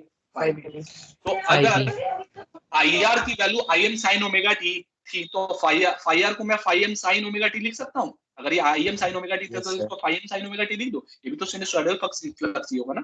अच्छा, दूसरा, अगर ये आई वाई की वैल्यू मैं I M sine omega T minus 120 degree लिखता हूँ, तो फाई वाई की वैल्यू मैं phi M sine omega T minus 120 degree लिख दूं। हाँ सर, बिल्कुल बिल्कुल सर, ये अगर आईबी को मैं im sin omega T minus 240 लिखता हूं तो उसके पैरेलल में फाइव को five M sine omega T minus 240 लिख दूं।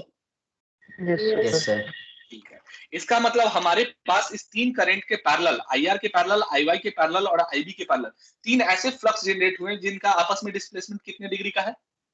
120। क्योंकि ये तीनों करंट आईआर, आईवाई और आईबी, ईआर, ईवाई और ईबी से प्रोड्यूस हो रहे हैं और ईआर, ईवाई और ईबी में 120 डिग्री का डिफरेंस है। तो वो जो करंट प्रोड्यूस करेगा बैलेंस करंट आईआर, आईवाई और आईबी, उसमें भी 120 डिग्री का डिस्प्लेसमेंट होगा। और आईआर, आईवाई और आईबी जो फ्लक्स प्रोड्यूस करेगा फाई आर, फाई वाई और फाई बी, उसमें भी 120 डिग्री का डिस्प्लेसमेंट होगा। अब यहाँ एक इंटरेस्टिंग चीज होती है, जब आप इस तीनों फ्लक्स को जोड़ेंगे ना, आप इसको मैथमेटिकली जोड़ के देखिएगा। इसको, ये एक मैथमेटिक्स है, इसका एक थ्योरेटिकल जस्टिफिकेशन भी है, यूट्यूब पे आप इसको देख सकते हैं वीडियो में भी।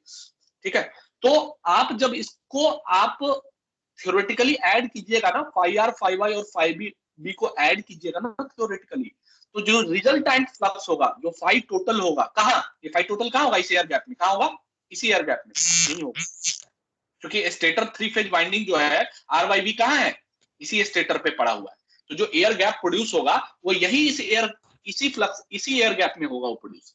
तो जो फाई आर, फाई वाई और फाई बी तीनों का सम जो होगा, वो जो फाई टोटल बनेगा, तीनों का सम मिलके ही बनेगा। इसके कारण फाई आर प्रोड्यूस हो रहा है, फाई वाई प्रोड्यूस हो रहा है, फाई बी प्रोड्यूस हो रहा है, तो तीनों का सम मिलके ही बनेगा। अब ये जो तीनों सम होगा वो एक स्टैंडिंग वेव नहीं होगा, वो एक ट्रैवलिंग वेव होगा। मतलब वो जो फ्लक्स होगा वो स्थिर नहीं होगा, वो ट्रैवल कर रहा होगा। जब आप इस तीनों को आप ऐड करेंगे ना, तो आपको जो वेव का इक्वेशन मिलेगा वो ट्रैवलिंग वेव का इक्वेशन मिलेगा, वो स्टेशनरी का नहीं मिलेगा। आपने 11th क्लास में पढ़ा हुआ ट्रैवलिंग वेव का कॉन्सेप्ट और स्टैंडिंग वेव का कॉन्सेप्ट, वो वेव में पढ़ना था। खैर चलिए, वेव में मैं नहीं जाता हूँ, मैकेनिक्स है, उतना जाने की मुझे जरूरत नहीं है। सिर्फ आपको इन जनरल इतना बता दूं आपके नॉलेज के लिए, जब तीनों का आप इसको सम करेंगे मैथमेटिकली, तीनों इस फ्लक्स को phi M sine omega t, phi M sine omega T minus 120 degree और phi M sine omega T minus 240 degree, जब तीन फ्लक्स को आप ऐड करेंगे तो जो रिजल्टिंग फ्लक्स होगा फाई टोटल, जो कि है phi R plus phi Y plus phi B का सम, तो जो सम जो रिजल्टेंट आएगा वो एक स्थिर वेव नहीं होगा। ऐसा नहीं है कि जो फ्लक्स होगा वो स्थिर होगा, वो फ्लक्स जो होगा वो ट्रेवल कर रहा होगा, ट्रैवलिंग वेव का इक्वेशन आएगा। और ट्रेवल करने का क्या मतलब, अगर इस सर्किल में कोई चीज ट्रेवल कर रहा है तो उसको क्या कहिएगा? रोटेटिंग। एसएचएम। सर्किल में ट्रेवल करने को एक पर्टिकुलर नाम देते हैं। क्या नाम देते हैं? रोटेशन। अगर सर्किट में ट्रेवल कर रहा है तो क्या कर रहा है? रोटेट कर रहा है। इसका कहने का मतलब है, बहुत इंटरेस्टिंग चीज है ये, कि ये जो तीन फ्लक्स जो जनरेट कर रहे हैं जो कि 120 डिग्री के डिफरेंस पे है, वो तीन फ्लक्स कौन कर रहा है? ये three phase armature current produce कर रहे हैं जो कि 120 डिग्री के डिस्प्लेसमेंट है। तो अगर तीन करंट है और 120 डिग्री के डिस्प्लेसमेंट पे है, तो तीन ऐसे फ्लक्स प्रोड्यूस करेगा जो कि आपस में 120 डिग्री के डिस्प्लेसमेंट पे हो, और वो तीनों फ्लक्स मिलके जो रिजल्टेंट फ्लक्स बनेगा वो स्टेशनरी फ्लक्स नहीं होगा, वो ट्रैवलिंग फ्लक्स होगा, वो रोटेटिंग इन नेचर होगा। मैथमेटिक्स में भी प्रूवन है, वो ट्रैवलिंग वेव का इक्वेशन आता है। वो जो आएगा रिजल्टेंट, वो ट्रैवलिंग वेव का आएगा। मतलब वो फ्लक्स जो है इस तीनों के कारण, जो यहाँ पे फाई आर, फाई वाई और फाई बी के मिलने के कारण जो फ्लक्स है यहाँ पे रोटेट कर रहा होगा, यहाँ ऐसे रोटेट कर रहा होगा, इस तरीके से घूम रहा होगा, इस तरीके से। इसका मतलब इलेक्ट्रिक मशीन में, थ्री फेज मशीन में एक चीज ध्यान रखिए, अगर तीन करंट है और तीनों में 120 डिग्री का डिस्प्लेसमेंट है, तो उसके कारण रिजल्टिंग फ्लक्स क्या होगा? ऑलवेज क्या होगा? सर्कुलेटिंग। ऑलवेज रोटेट करेगा। क्या करेगा? ऑलवेज क्या करेगा? क्या वो स्टेशनरी होगा? नहीं No, सर, sir. ट्रैवलिंग होगा। क्या करेगा? ट्रैवलिंग होगा। ऑलवेज रोटेट करेगा। अच्छा, जिस स्पीड से वो रोटेट करेगा उसको बोलते हैं सिंक्रोनस स्पीड। क्या बोलते हैं? Synchronous speed. ये बड़ा इंपॉर्टेंट टर्म है, सिंक्रोनस स्पीड। सर आपकी स्क्रीन अनशेयर हो गया, स्क्रीन अनशेयर हो गया सर। अच्छा, स्क्रीन अनशेयर हो गई, रुक जाओ। सर एक चीज बताइए, अगर मैं फील्ड वाइंडिंग को बाहर रखूं और उसको रोटेटर मानूं और अंदर मानूं मैं रोटर, नॉट रोटेटर। हाँ बोलो, आगे बोलो। और अंदर रखूं मैं आर्मेचर वाइंडिंग स्टेटर, तो ये चीज हम बोलेंगे रोटेटिंग फील्ड। क्या कर रहे हो? आर्मेचर स्टेटर को भीतर कर दोगे और रोटर को बाहर कर दोगे? जी सर। यार रोटर को बाहर कर दोगे तो हजारों फेटल हो जाएगा। इतने बड़े मशीन का रोटर अगर बाहर हो जाएगा तो तुम सोचो कि कितनी इंजरीज हो जाएगी। सर बाहर वो घूमेगा कैसे बिना स्टेटर के?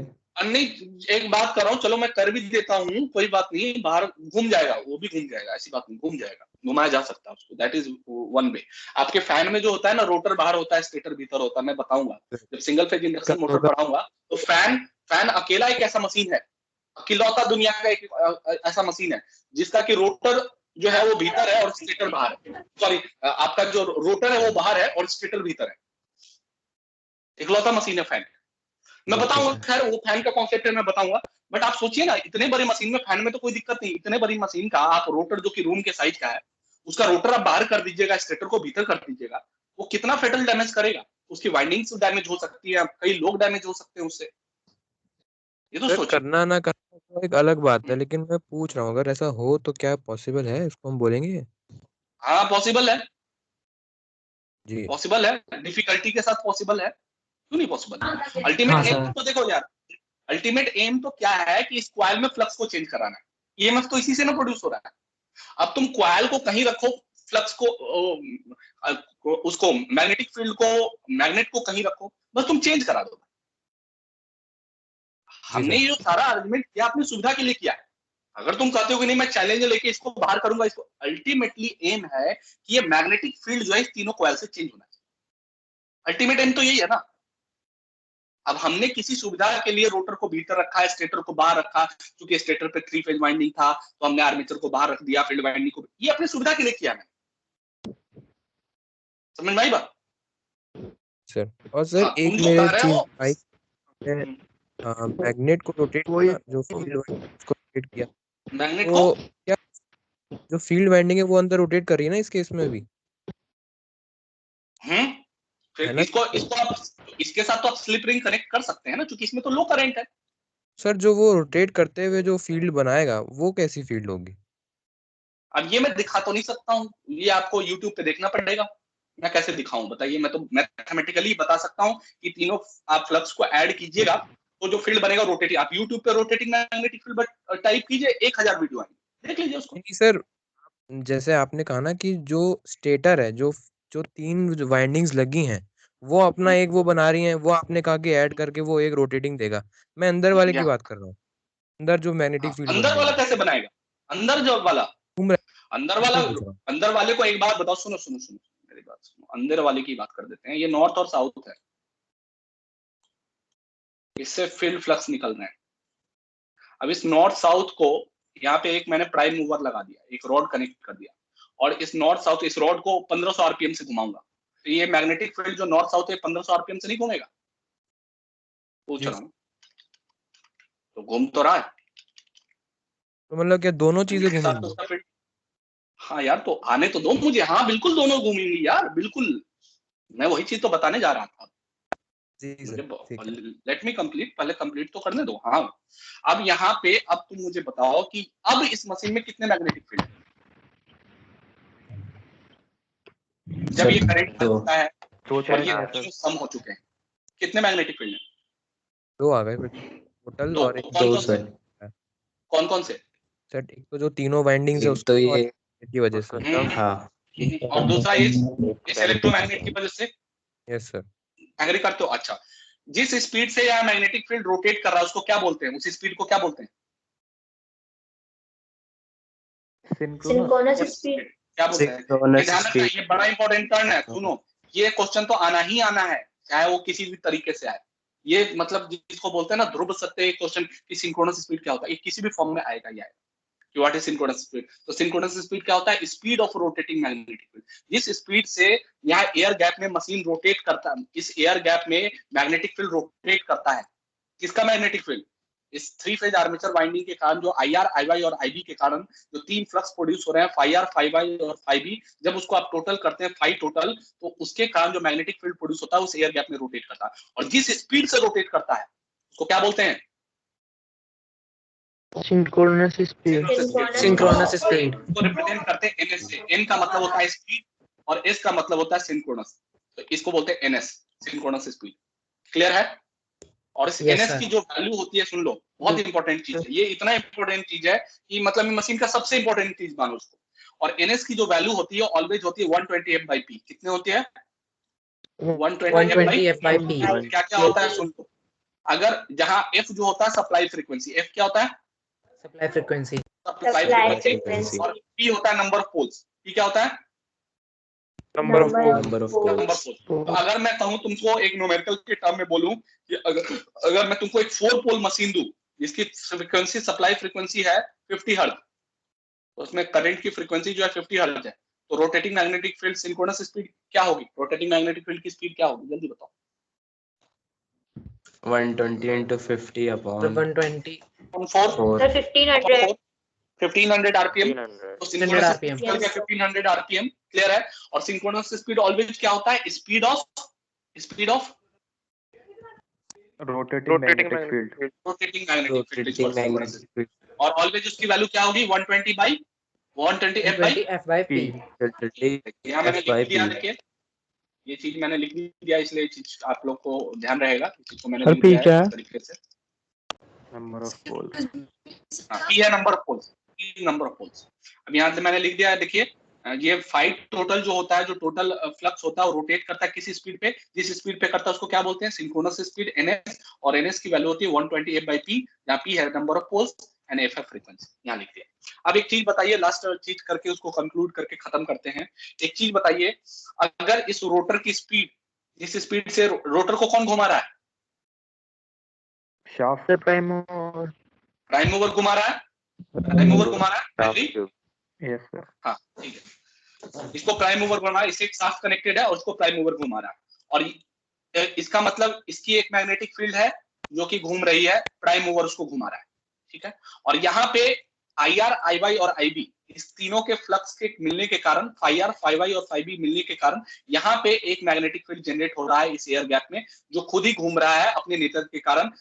उसका अपना एक सेल्फ कैरेक्टरिस्टिक है जिसके कारण वो घूम रहा है। अब मुझे बताइए कि अगर इसकी स्पीड, किसकी स्पीड, जिस स्पीड से यहाँ रोटेटिंग मैग्नेटिक फील्ड घूम रहा है, कौन सा rotating magnetic field? Phi total, जो कि बना है फाई आर, फाई वाई और फाई बी से, इसकी स्पीड। और रोटर की स्पीड, रोटर को कौन घुमा रहा है?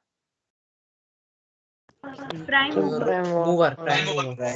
अगर इस दोनों की स्पीड अलग अलग हुई, मतलब इस ये जो बाहर घूम रहा है rotating magnetic field phi total जो घूम रहा है, जो कि डेवलप हुआ है आई आर, आई वाई और आई बी के फ्लक्स के कारण, फाई आर, फाई वाई और फाई बी के मिलने से जो यहाँ रोटेटिंग मैग्नेटिक फील्ड डेवलप हुआ है, उसकी स्पीड, जिसको आप सिंक्रोनस स्पीड बोल रहे हैं, उसकी स्पीड और इस रोटर को जो प्राइम मूवर घुमा रहा है जिस स्पीड से, उस रोटर की स्पीड अलग अलग हुई तो क्या होगा?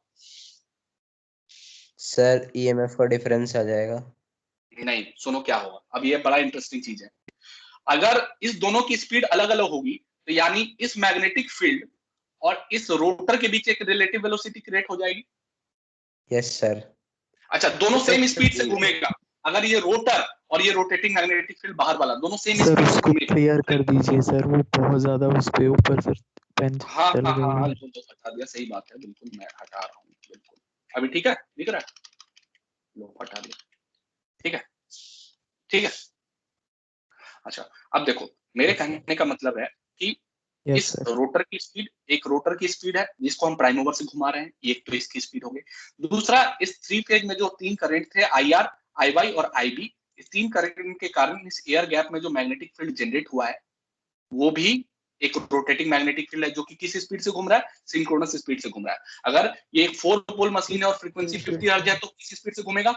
उसकी स्पीड कितनी होगी? अगर 4 पोल है 50 हर्ट्ज तो 1500 तो मान लो कि ये 1500 आरपीएम से घूम रहा है, 1500 आरपीएम से घूम रहा है और इस रोटर को भी प्राइम मूवर 1500 आरपीएम से घुमा रहा है, तो रिलेटिव वेलोसिटी कितना है दोनों के बीच में? रोटर और इस जीरो है। जीरो। अब मैं कहता हूं कि हाँ, मान लो कि बाहर वाला मैग्नेटिक फील्ड जो घूम रहा है यहाँ पे एयर गैप में, जो रोटेटिंग मैग्नेटिक फील्ड है, उसकी स्पीड जो है वो है 1500 आरपीएम और रोटर को जो प्राइम मूवर घुमा रहा है उसकी स्पीड है 1400 आरपीएम। तो रिलेटिव वेलोसिटी कितना? 100 का डिफरेंस आ गया। 100 आरपीएम।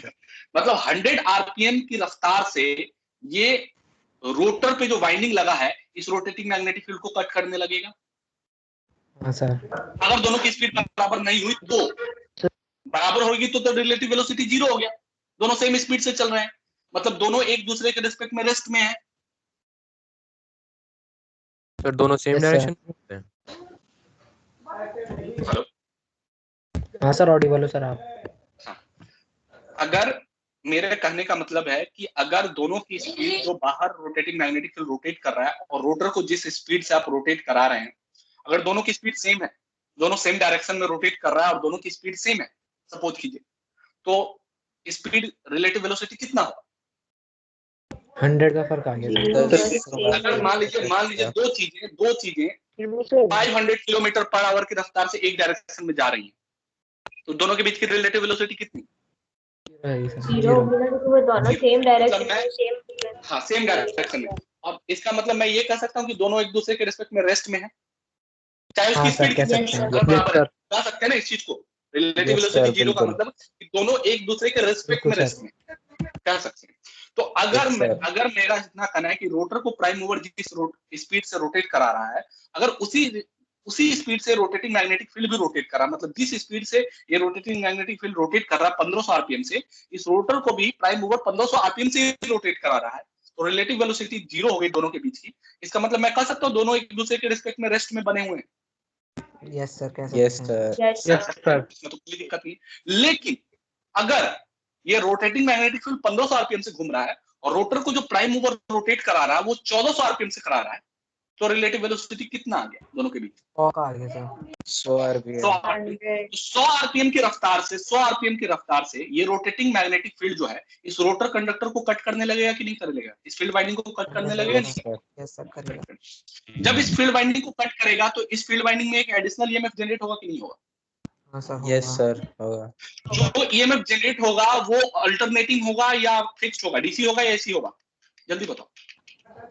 यहाँ जो जनरेट होगा इलेक्ट्रोमैग्नेटिक इंडक्शन में एसी जनरेट होता है, डीसी जनरेट होता है?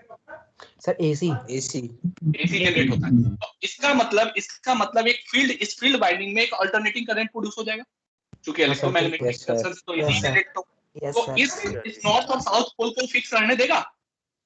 नहीं सर, चेंज होते रहेंगे। इसका मतलब इस मैग्नेट को पूरी तरीके से वो डिस्टॉर्ट कर देगा, खत्म कर देगा, फिक्स ही नहीं रहने देगा पोल को। Yes sir.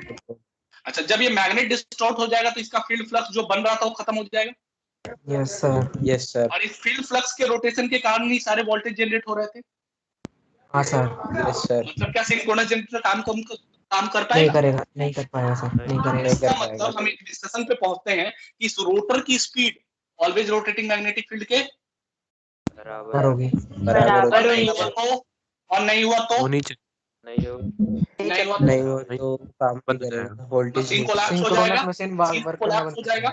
हाँ, मशीन कोलैप्स हो जाएगा। चूंकि अगर नहीं हुआ तो there will be a slip between the field winding and rotating magnetic field, and this slip will create electromagnetic induction in this field winding, and now an alternating EMF is driven in this field winding, and that will distort this north and south pole, this magnet, and this will be no longer an electromagnet. Poles will be completely destroyed, and when there is no magnetic field, no production of ER, EY and EB. Synchronous machine will no longer work. Is that okay? Sir ये खत्म हो जाएगा, ये खत्म, machine काम करना बंद, खत्म कहानी।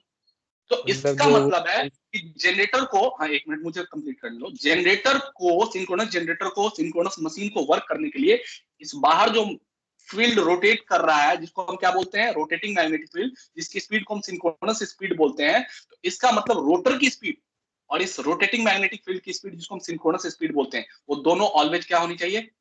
इक्वल होना चाहिए। मतलब रोटर को हम इसको कह सकते हैं कि रोटर को ऑलवेज सिंक्रोनस स्पीड पे ही घुमाना होगा प्राइम मूवर को। अगर प्राइम मूवर रोटर को सिंक्रोनस स्पीड, क्योंकि सिंक्रोनस स्पीड ही रोटेटिंग मैग्नेटिक फील्ड की स्पीड होती है, तो अगर प्राइम मूवर रोटर को सिंक्रोनस स्पीड पे नहीं घुमा पा रहा तो क्या कंसिक्वेंसेस होंगे इसके? आप समझ रहे हैं? ये एक बहुत इंपॉर्टेंट क्वेश्चन है जो कि आपसे पूछा जा सकता है, ध्यान रखिएगा कि why synchronous machine is always bound to run at synchronous speed. Sir हमें पूरा एक्सपेरिमेंट लिखना पड़ेगा यहाँ पर। कट कर देगा उसके हाँ करना पड़ेगा, ये 5 से 10 नंबर में पूछा जा सकता है, करना पड़ेगा। आपको ये डायग्राम भी बनाना पड़ेगा, बताना पड़ेगा कि जो रोटेटिंग मैग्नेटिक फील्ड की स्पीड है वो सिंक्रोनस स्पीड होती है, और अगर ये rotor, if there is a difference between the speed of rotating magnetic field and this rotor, there is a slip, there is a relative velocity is created between the two speeds. Hello? Yes sir, audible हो। there is a relative velocity is created between the two speeds, and that leads to a production of alternating EMF in the field winding, and that will destroy the poles, and there will be no longer production of the alternating voltage in the three phases. ये आप लिख दीजिए अपने language में, जैसे आपको सही लगे लिख दीजिएगा, कोई बात नहीं, ये डायग्राम जरूर बना दीजिएगा, ठीक है सर। क्या बट अपने लैंग्वेज में उसको एक्सप्लेन कर लीजिएगा कि क्यों सिंक्रोनस मशीन को ऑलवेज सिंक्रोनस स्पीड पे रोटेट कराया जाता है। तो आप देखिए, एक चीज आपको बता देता हूँ, पहले ही सिंक्रोनस मशीन में नंबर ऑफ पोल तो हमें मालूम होता है कि कितना पोल मशीन है, ये तो मालूम होता है ना, हम जब कंस्ट्रक्शन करते हैं तो पोल तो हमें मालूम होता है ना कि कितना पोल मशीन बनाया हमने मैन्युफैक्चरर को। तो सपोज कीजिए उसने पता कर लिया कि 4 पोल मशीन बनाया। अच्छा, जनरेशन कितने हर्ट्ज पे लेना है, तो फ्रीक्वेंसी भी मालूम होती है कि कितने हर्ट्ज पे जनरेट करना है, तो 50 हर्ट्ज पे जनरेट करना है। तो अगर एफ पता चल गया और टी पता चल गया तो एनएस पता चल जाएगा, synchronous speed NS equal to 120 इसका मतलब हमें पता चल गया कि इस रोटर को प्राइम मूवर से किस स्पीड पे घुमाना है, 1500 आरपीएम पे ही घुमाना है। हम प्राइम मूवर को इस तरीके से सेट करेंगे, टरबाइन को इस तरीके से सेट करेंगे, टरबाइन का कंट्रोल इस तरीके से रखेंगे स्पीड गवर्नर के थ्रू, इस रोटर को ऑलवेज किस स्पीड पे घुमाए, 1500 आरपीएम पे, और नहीं घुमा पाया तो कॉन्सिक्वेंस तो आप जानते हैं क्या होंगे इसके परिणाम। Is that okay? मुझे एक सही बताना था, मेरी तरफ से ओवर हुआ, आपके क्वेश्चन से तो पूछ लीजिए। और यहाँ तक जहां मैं लास्ट खत्म कर दिया, ये 100 मार्क्स। अच्छा, एक चीज वन थिंग आज एक चीज बताइए कि इसमें क्या दो चीजें सिंक्रोनाइज हो गई, फिर इसको क्यों सिंक्रोनस मशीन बोला? सर एक तो स्पीड सिंक्रोनाइज हो गई। सिंक्रोनाइज क्या क्या है? एक तो इस रोटर का रोटेशन, एक तो इस रोटर का रोटेशन स्पीड इसके साथ सिंक्रोनाइज है, इस रोटेटिंग मैग्नेटिक फील्ड के स्पीड के साथ, यही दो चीजें सिंक्रोनाइज है ना। Yes sir. रोटर का स्पीड इस बाहर के रोटेटिंग मैग्नेटिक फील्ड के साथ सिंक्रोनाइज है, जो IR, IY और IB के कारण प्रोड्यूस हुआ है, यही दो चीज सिंक्रोनाइज है। अब मुझे सिंपली एक चीज बताओ, ये जो रोटेटिंग मैग्नेटिक फील्ड है, एक इलेक्ट्रिकल क्वांटिटी है, मैकेनिकल क्वांटिटी है? मैग्नेटिक फील्ड इलेक्ट्रिकल क्वांटिटी, और रोटर का रोटेशन इलेक्ट्रिकल क्वांटिटी है, मैकेनिकल क्वांटिटी। इसका मतलब अगर मैं कहूं कि रोटर का रोटेशन सिंक्रोनाइज्ड है रोटेटिंग मैग्नेटिक फील्ड के स्पीड के साथ, तो मैं कह सकता हूं कि रोटर का रोटेशन एक मैकेनिकल क्वांटिटी है और रोटेटिंग मैग्नेटिक फील्ड एक इलेक्ट्रिकल क्वांटिटी है। मींस एक मैकेनिकल क्वांटिटी रोटर का rotation is synchronized with one electrical quantity जो कि सिंक्रोनसली रोटेटिंग मैग्नेटिक फील्ड। मतलब दो चीजें सिंक्रोनाइज्ड है, एक मैकेनिकल क्वांटिटी सिंक्रोनाइज्ड है, दूसरे किसके साथ? Electrical. And that is why it is called synchronous machine, because in this machine one mechanical quantity that is called speed of the rotor is synchronized with other electrical quantity that is rotating magnetic field. So one mechanical quantity that is speed of the rotor that is driven by the prime mover is synchronized with other electrical quantity that is rotating magnetic field. So that is why it is called synchronous machine. Is that clear? Yes sir. Yes sir. कौन सी दो चीजें synchronise है? Rotor का rotation जो कि एक mechanical quantity है, और रोटेटिंग मैग्नेटिक फील्ड एक इलेक्ट्रिकल क्वांटिटी है। तो एक मैकेनिकल क्वांटिटी एक इलेक्ट्रिकल क्वांटिटी के साथ synchronized, and that is why it is called synchronous machine. मेरी तरफ से ओवर होता है, now it's up to you. PDF share कर दीजिएगा सर अभी। हाँ, पीडीएफ तो एक ही पेज है, मैं बिल्कुल कर दूंगा, एक ही पेज ही है। Yes sir. ठीक है, एक ही पेज पे मैंने आपको पूरा सिंक्रोनस जनरेटर पढ़ा दिया, सिंक्रोनस जनरेटर पूरा पढ़ा दिया, कोई कमी नहीं। ठीक है, डन। ठीक है, जिनको लीव करना है लीव कर लीजिए। हाँ बोलो। इसके एडवांटेज पूछनी है सर इसमें। क्या कर रहे हो? आवाज नहीं आ रही। एडवांटेजेस क्या है सर इसके, मतलब फायदा क्या हुआ इसको यूज करने से? फायदा, घर में जो बिजली आ रही है कहाँ से आ रही है? एडवांटेज तो घर में बिजली इस्तेमाल कर रहे हो, दुनिया चल रही है इस बिजली पे, कहाँ से चल रही है? इसके मतलब तुम सूरज को देख के पूछ रहे हो कि लाइट कहाँ से आ रहा है? नहीं सर, मतलब पर्टिकुलरली इसी टाइप का हमने पढ़ा ना, ये वाला। यही होता है जनरेटर दोस्त, यही है जनरेटर जो पूरे दुनिया को रोशन कर रहा है, जिससे अरबों अप्लायंसेस है, आपके घर में बिजली आ रही है, ट्रेन चल रहे हैं, लाइट जल रही है, सब यही मशीन है। हाँ बोलिए सर। हम एक्साइटर में ये कह देते हैं कि ये डीसी सप्लाई लगा रहे हैं हम। एक तरीके से अगर हमें रोटर को घुमाना है तो कोई भी मैकेनिकल एनर्जी ले लो, जिससे अगर वो घूम जाए, जैसे हम डैम में वो उसकी वाटर की पोटेंशियल तो एनर्जी अगर सुनो इसको तुम डैम से अगर रोटेट कराओगे, डैम से पानी से रोटेट कराओगे तो हाइड्रो पावर प्लांट है। हाँ करा लो, कराते ही हैं, बिल्कुल ठीक है कराते सर। हैं, कराते। देखो इस प्राइम मूवर को तुम जिस चीज से घुमाओगे, अगर तुम इसको स्टीम से घुमाओगे, अगर तुम steam driven yes sir. Turbine से घुमाओगे तो हम इसको थर्मल पावर प्लांट कहते हैं। अगर तुम इसको पानी से घुमाओगे तो हम इसको हाइड्रो पावर प्लांट कहते हैं। अगर तुम इसको न्यूक्लियर एनर्जी से घुमाओगे तो हम इसको न्यूक्लियर पावर प्लांट कहते हैं। डिपेंड्स ऑन इतना है कि घुमा कौन। विंड अलग ठीक है चीज होता है, विंड का प्रोडक्शन अलग है, उसका उसमें तो डीएफआईजी आपने होता जो है, डबल फेड सिंक्रोनस एक्सेलरेटर होता है। बताई, हाँ। ठीक है, जो आपने सिंक्रोनस स्पीड बताई है ना, वो कौन सी वाली फील्ड के लिए? ये इसके लिए बाहर जो रोटेट कर रहा है इसके लिए। वैसे तो दोनों सिंक्रोनस स्पीड पे ही रोटेट करेगा, अलग हाँ पे तो करेगा तो मशीन डिस्ट्रॉय करेगा तो, बट ये जो स्पेशली कहा जाता है वो बाहर के मैग्नेटिक फील्ड के लिए कहा जाता है, मतलब इस जो रुका हुआ रोटेटिंग स्टेटर इस बाहर वाला जो मैग्नेटिक फील्ड है, जो आईआर आईवाई और आईबी के कारण प्रोड्यूस हो रहा है, उसके लिए कहा जाता है। उसके कारण जो ये फाई टोटल है, जो कि फाई आर फाई वाई और फाई बी से मिलकर बना है, इसको बोला जाता है सिंक्रोनस बाहर वाले को। लेकिन सर ये भीतर वाला ये रोटर बाउंड है उसके साथ इन स्टेप रोटेट करने के लिए। जी सर। सर हॉस्टल वाले बच्चे पूछ रहे हैं कब तक वीडियो आ जाएगी इसकी।